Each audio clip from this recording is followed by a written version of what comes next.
कि किसी के बारे में बोलेंगे तो लपेटे में आप आ जाएंगे, कोई मतलब नहीं है उसका।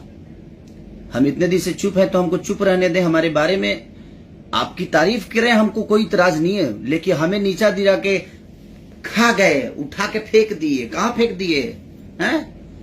हम इतना भारी बन हम फेंकाए वाला आदमी आई।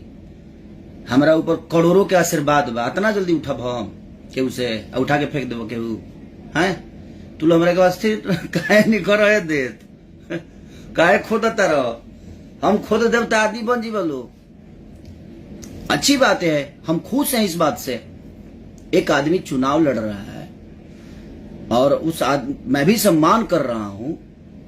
खोदोगे तुम लोग, भोगेगा कोई और। ये दिमाग में रख लो भाई, हम पहले कह रहे हैं।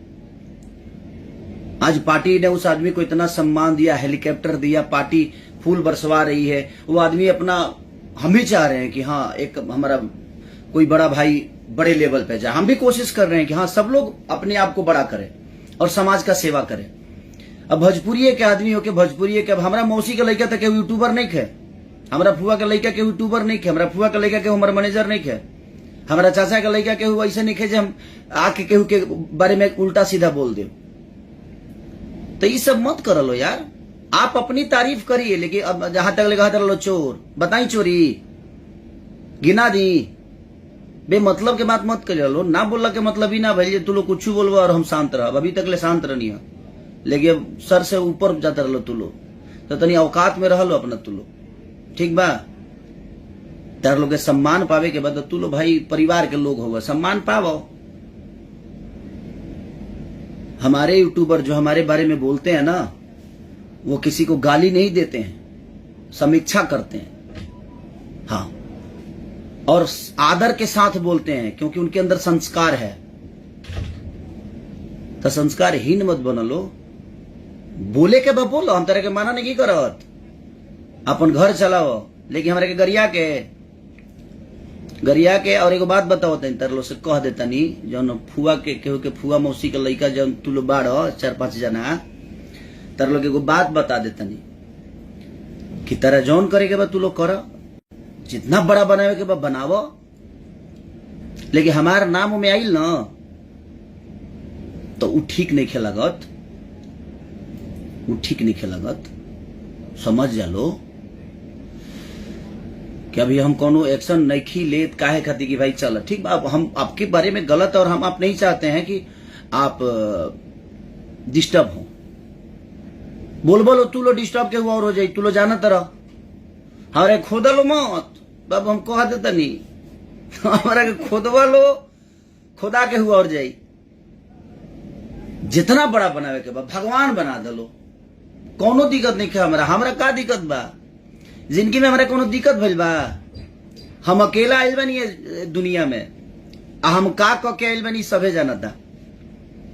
हम स्ट्रगल का कैल बनी, मेहनत का कैल बनी। हमरा के साथ देवे वाला हर वर्ग के लोग बा। हमरा में से केहू बता दे कि केहू अशब्द बातें वो अगला के बोलले होखे, हम जगह बड़ भाई मानी ले। हमारा सब जितना भी हमारा से प्यार करे वाला लोग बा सभी बड़ भाई मानेला। लेकिन तू अपने आप के तू लो जे बड़का 30 मार खान बुझत रह बबुआ, तू लो बहुते खोद दिले बड़ा हमरा के। अब हम जब चुप बनी तो चुप रह दलो, जानते रहो नो रिएक्शन कहाँ जाई, तू लो तो जानते रह। ऐसे जो हमरो मौसी के लड़का के यूट्यूबर रही, सब जना फुआ मौसी के लड़का सब परिवार मिल के तू लोग चाहत रहे जब नहीं खेसरिया खत्म कर दी, खत्म होखे वाला ही। हाँ हैं, जेकरा पर करोड़ों के आशीर्वाद आ प्यार होखे वो खत्म होला रे पगला। बुरबक हो सका रे हैं, दिमाग ठीक नहीं खे, खराब हो गई दिमाग। इतना अच्छा गाना चलता, कई जना कहत रहे कि खेसारी अपने से कदनी यूट्यूब से बंद करा देते हैं। हाँ हाँ, ई देखे गए हाँ, इनका फूफा के यूट्यूबर है, इनका फूफा ही कैसे कह गए हाँ कि हाँ यूट्यूबर अपने से गाना बंद करा दिले हैं। आ गाना कदू टेक डाउन होलो, भाई बड़ा इंजीनियर होगा तू, पढ़ लिख के दुनिया के गरियावत फिरत रहो, इंजीनियर भइल बड़ा लो। बहुत यूट्यूब के बारे में पता बता रहा कि जो टेक डाउन होला तो कदू 25 घंटा जाला, 15 दिन के बाद खुलेला। अच्छा, कतना जाने लो? इतने जान रही तो तू घूम घूम पे मतलब के लोग गरियावते फिरता लो। सुधर जा लो। हमारे बारे में जो बोलने वाले हैं ना, वो सम्मान के साथ किसी का नाम लेते हैं, और मुझे गर्व है जो वो हमारे बारे में बोलते हैं।